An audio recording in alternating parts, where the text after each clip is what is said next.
Assalamualaikum my lovely viewers. This is Hello IT World Learning Tutorial channel for you. Today in this tutorial I am going to show you how to update driver in HP laptop camera Windows 11.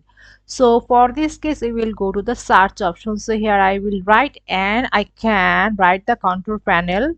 So see here, this click here. So we will go to the device manager. So here I have pick. See here the thing. So device manager have multiple functions. So here the laptop, this is my laptop number, and I will go to the camera. So click here. See here I have the option, the software that has been installed, HP wide version HD camera. See, so when I click here and click the right button and the update driver, so when I just click the update driver, the thing has been updated. So let's check. See here the things how do you want from the search automatically for the drivers or browse on my.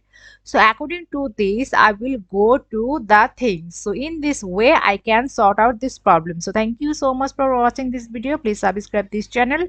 Hopefully this tutorial will help you so much.